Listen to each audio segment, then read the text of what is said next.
para que si tardo sepas cómo debes conducirte en la casa de Dios, que es la iglesia del Dios viviente, columna y baluarte de la verdad. Mi nombre es Helber Conde y damos inicio a su programa Teología sin Fronteras, programa original de la Iglesia Bautista Reforma del Redentor en Bogotá, Colombia.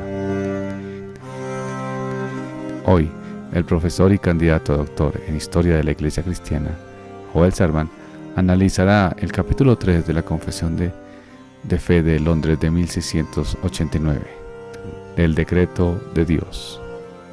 Trataremos de responder a la pregunta: ¿cómo se relaciona el Dios que se expone en el capítulo 2 con su creación? Bienvenidos. Confesión Bautista 1689, capítulo 3 del Decreto de Dios. ¿Cómo se relaciona el Dios que expone el capítulo 2 a su creación? Esto es lo que trata este capítulo 3. El decreto es el plan de Dios para todo lo que no es Dios. No existe nada que no viene de Dios, y Dios, siendo la causa de todo, todo lo determina. Dice así el primer párrafo: Dios, desde la eternidad, por el sapientísimo y santísimo consejo de su propia voluntad, ha decretado en sí mismo, libre e inalterablemente, todas las cosas, todo lo que sucede. Sin embargo, de tal manera que por ello Dios ni es autor del pecado, ni tiene comunión con nadie en él mismo. Ni se hace violencia a la voluntad de la criatura, ni se quita la libertad o contingencia de las causas secundarias, sino que más bien las establece. En lo cual se manifiesta su sabiduría en disponer todas las cosas y su poder y fidelidad en llevar a cabo sus decretos. ¿En qué sentido es Dios autor de todas las cosas? La confesión afirma que Él las decreta. ¿Cuándo las decreta? Eternamente. ¿Qué es la eternidad?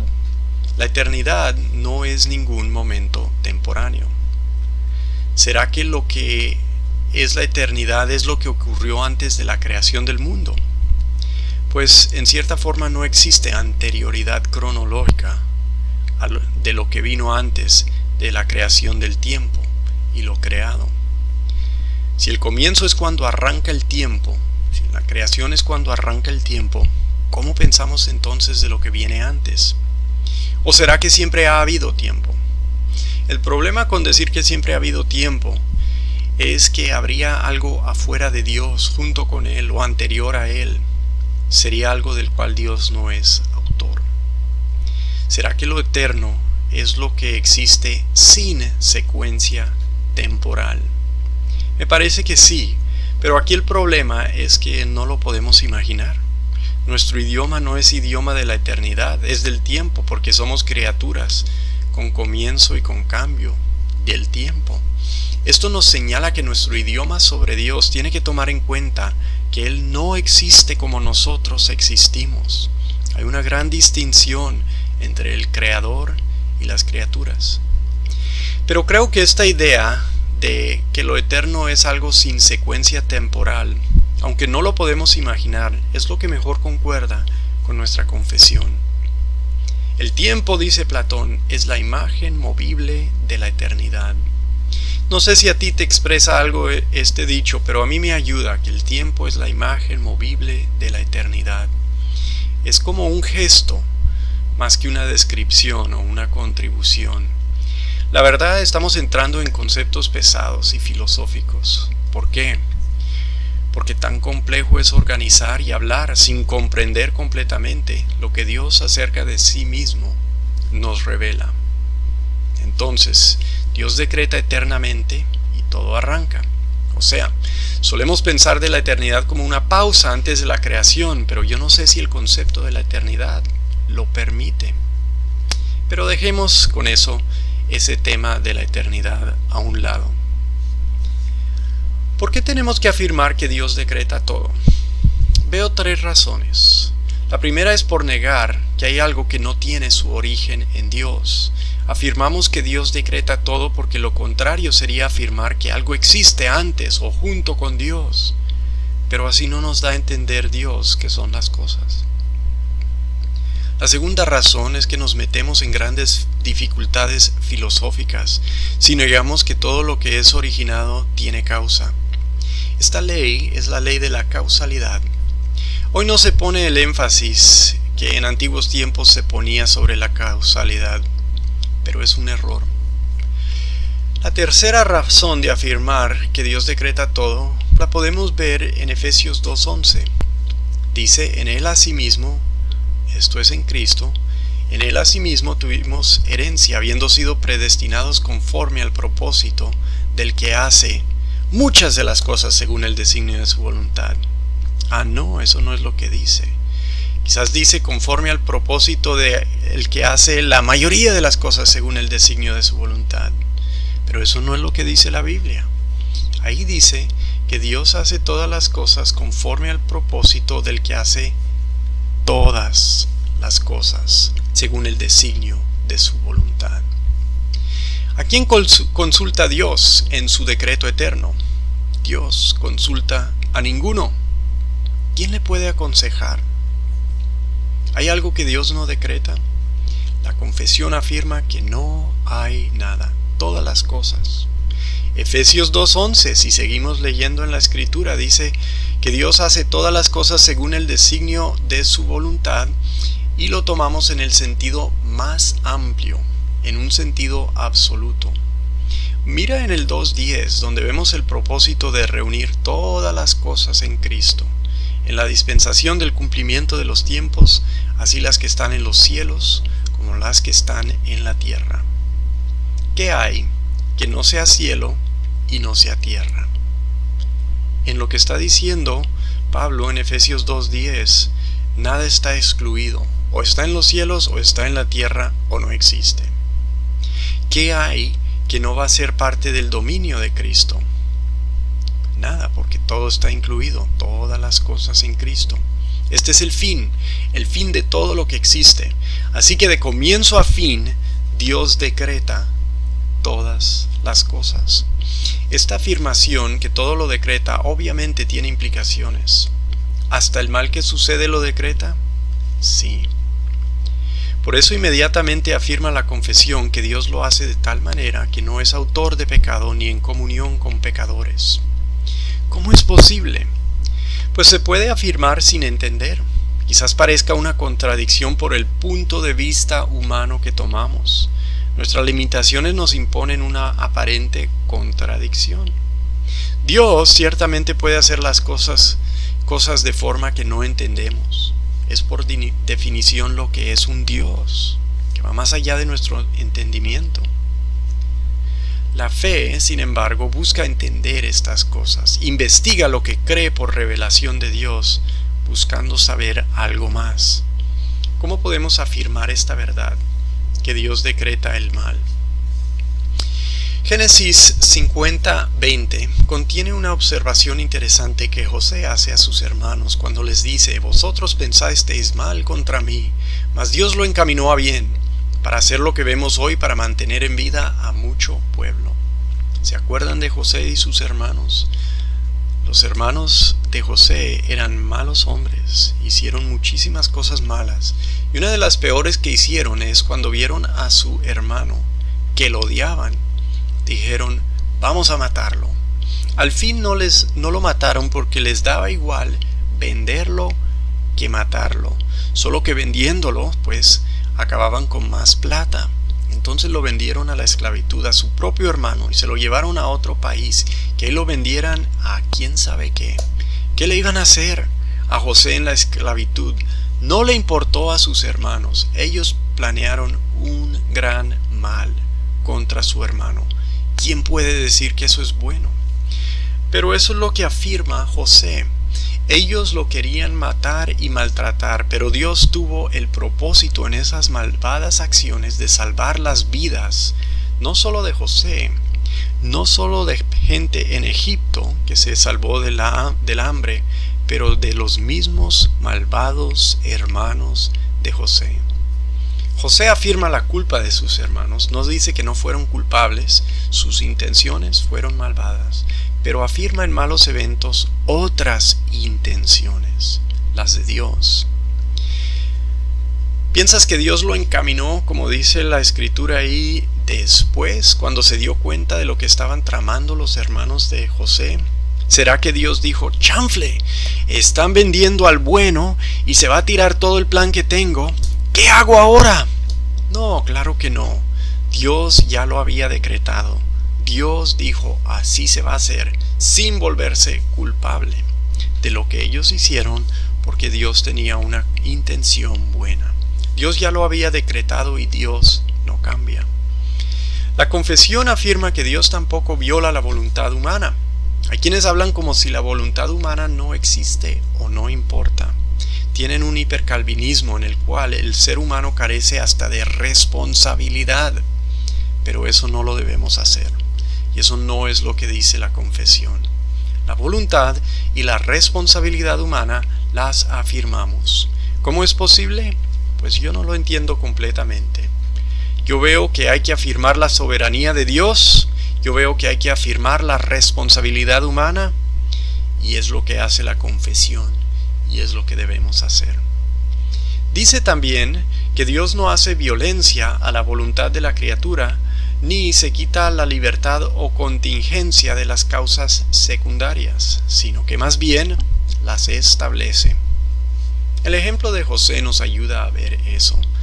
En cada momento la decisión que cada humano tomó, la tomó libremente. Nadie le dijo a Judá y a Rubén, tomen esta decisión para el mal. No, ellos la tomaron libremente. Dios no manipuló la situación.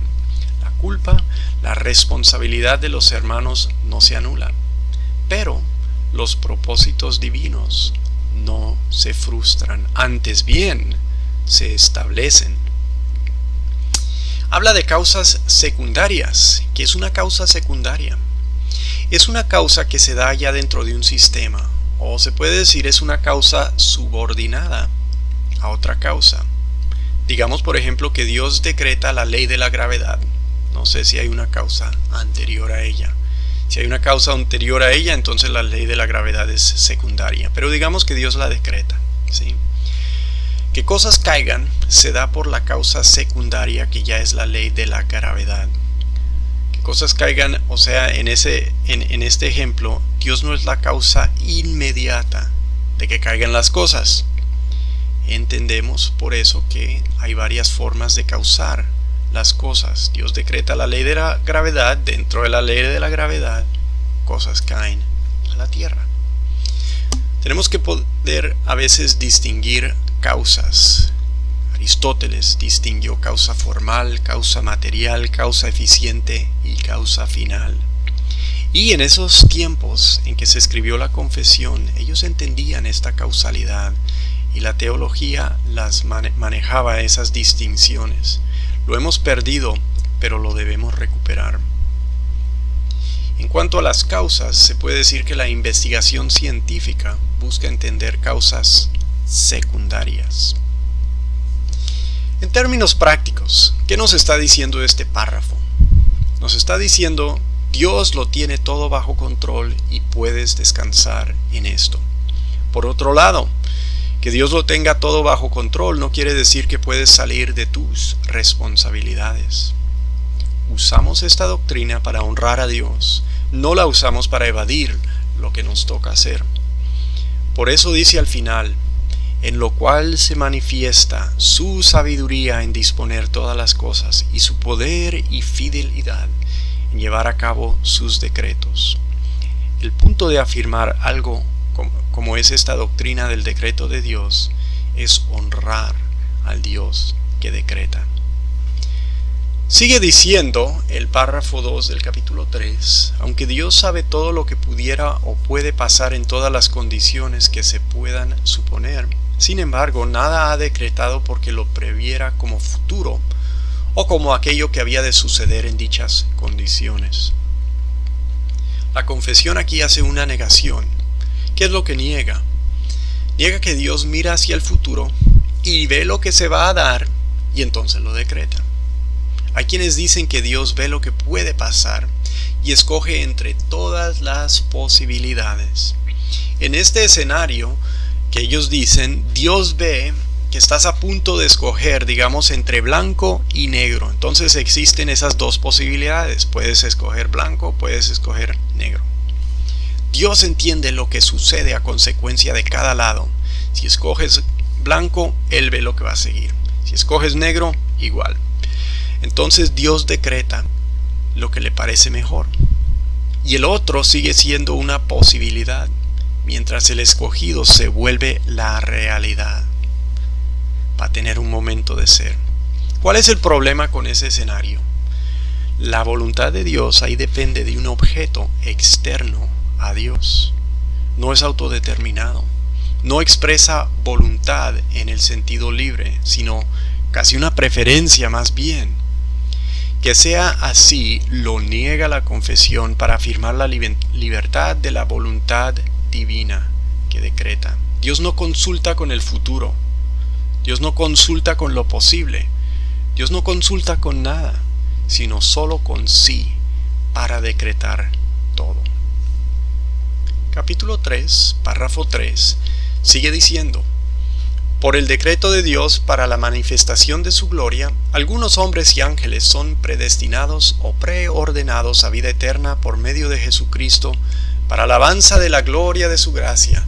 A otros se les deja actuar en su pecado para su justa condenación, para alabanza de la gloria de su justicia. Aquí la confesión afirma que la salvación es de Dios. Hay humanos que se salvarán, sí, igual ángeles, en el sentido de que no van a caer, y otros sí caen. Hablemos un poco de los ángeles. ¿Será que la caída de algunos ángeles sorprendió a Dios? No, porque no los salva como nosotros. Pues una respuesta que se puede dar es que los ángeles no son como nosotros, no tienen familia, porque no se reproducen. Nosotros estamos unidos en la raza humana, siendo todos de uno, de Adán. Cristo se ha unido a nuestra raza para rescatarnos. Él es el segundo Adán y puede representarnos, y representa a un pueblo de seres humanos y así nos rescata. Los ángeles no son una familia, no son ni siquiera una raza. Yo no sé, sí sabemos que no se reproducen, pero no sabemos cómo son, o sea, cómo llegan a ser. Quizás son creados directamente por Dios. Dios creó cada uno individualmente, puede ser. Pero el punto es que no forman una raza angélica, sino una compañía de ángeles. Son más como un ejército que una familia relacionada como lo somos los seres humanos. Siguiendo entonces con el comentario de la confesión, vemos que Dios es misericordioso. Dios escoge a unos, y enfocándonos ahora más en el ser humano, decimos que esto no tiene que ver con un mérito en los que escoge. Por esto, por guardar en contra de la idea del mérito humano, dice las cosas como lo hace la confesión. Guarda contra algún bien en nosotros que pueda merecer salvación. Se hace la pregunta: ¿y los que se condenan? Esa es la parte más difícil de aceptar. Queremos preguntar: ¿cómo puede ser que algunos se condenan? No sé cómo puede ser. Sí sé que no todos se van a salvar. Es muy en contra de la Biblia decir que todo mundo será salvado. La Biblia simplemente lo deja muy claro. No todos van a ser salvos. Sí sé también que los que se salvan los tiene que escoger Dios. Y sí sé que nadie se salva porque lo merece. Entonces concluyo que Dios tiene misericordia de algunos. Y yo la busco. Y eso es lo que debemos hacer. Buscar la misericordia de Dios. Dios ha dicho: algunos se van a condenar, muchos se van a salvar. ¿Qué es lo importante? Buscar la misericordia de Dios. Quien que busca la misericordia de Dios no la hallará. Todos los que vienen buscando salvación de Dios la hallarán. Y no es tan importante entender cómo hace Dios las cosas. Déjame hacer esta ilustración. Si estás en un edificio incendiado, ¿qué debes hacer? pensar cómo es que algunos no salen y otros se escapan y filosofar sobre la justicia de a quien le quedan más cercanas las escaleras en el momento o porque unos están atrapados en el ascensor. Y si no entiendes todo eso, dirías, pues yo no me salgo. Algunos se van a salvar del incendio, unos no se van a salvar del incendio. Yo no entiendo por qué hay una diferencia entre unos y los otros, así que aquí me voy a quedar en el edificio incendiado hasta que lo entienda. Eso es insensatez. Busca salir primero. Espera en Dios.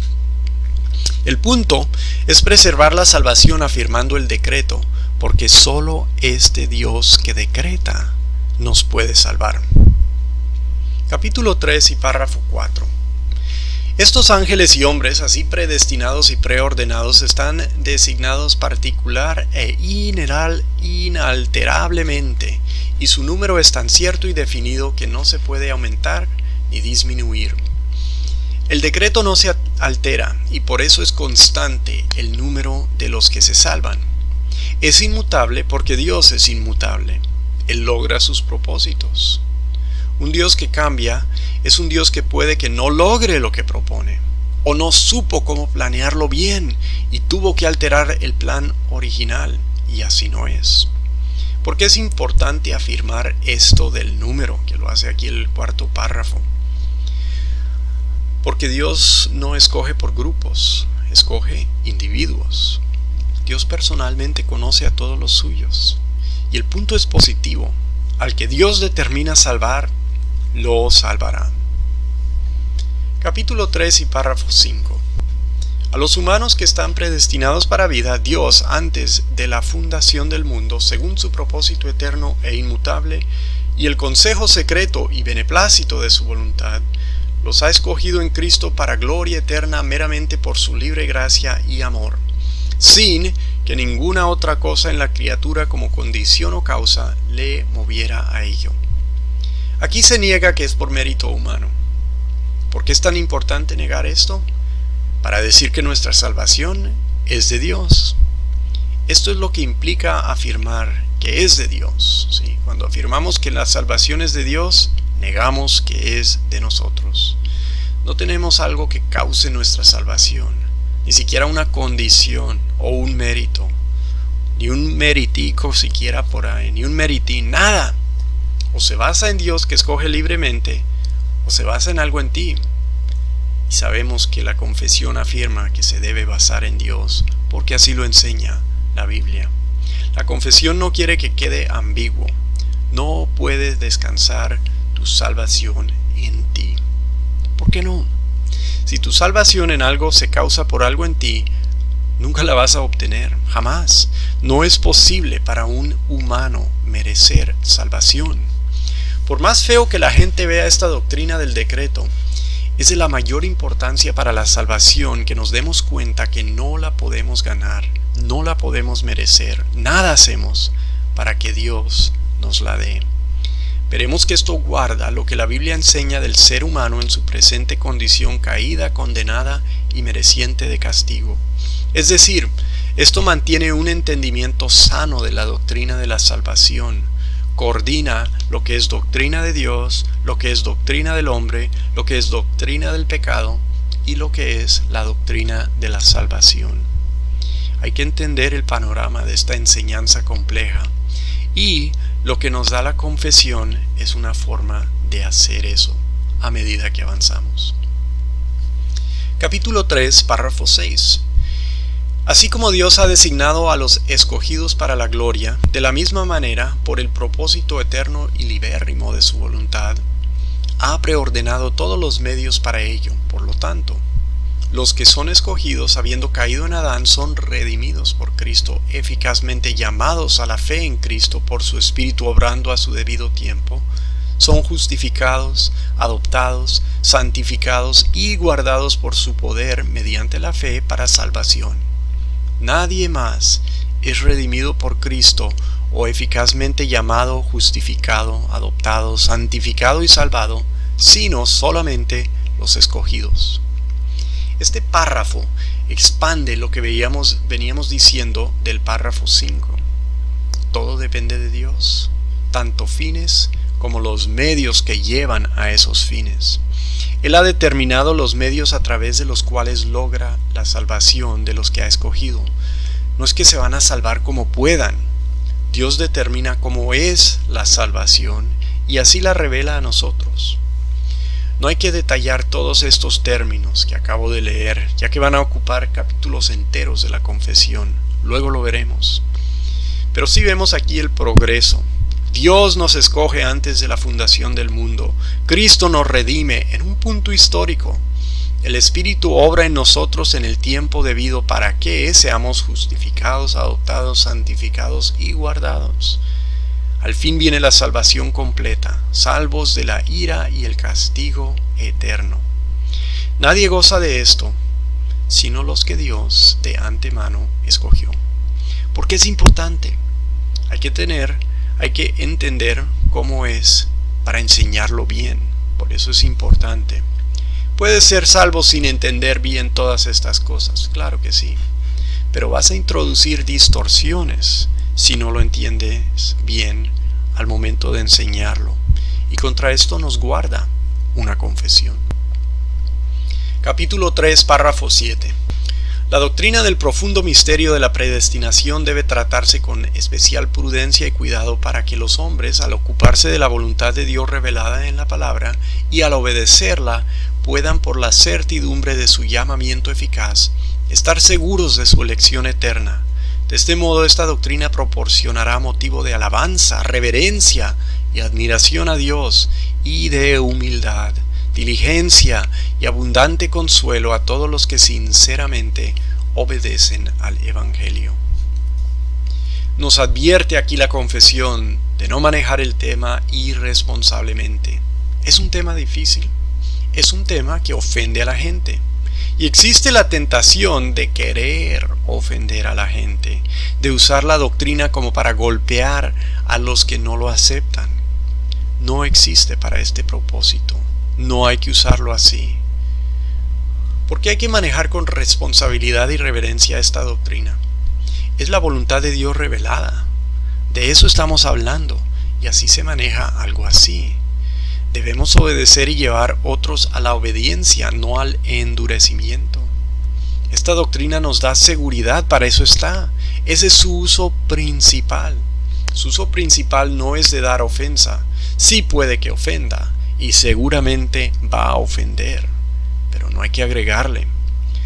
Por su uso es de asegurar y consolar al pueblo de Dios. Los calvinistas pueden tener mala fama y la pueden merecer. Es una gran lástima que usen la enseñanza de la Escritura de forma culpable para darle mala fama a lo que Dios revela. La doctrina inculca reverencia y admiración de Dios, y así la debemos manejar. La doctrina nos enseña, como dice, a ser humildes y no soberbios. Busquemos siempre proporcionar en la enseñanza del decreto de Dios un abundante consuelo. Dios ha decretado todas las cosas. El Omnipotente controla todo lo que sucede y ofrece en Cristo únicamente salvación para todos los que ha escogido. Ellos seguramente serán salvos por los medios que Dios ha decretado, y esta salvación no puede fallar.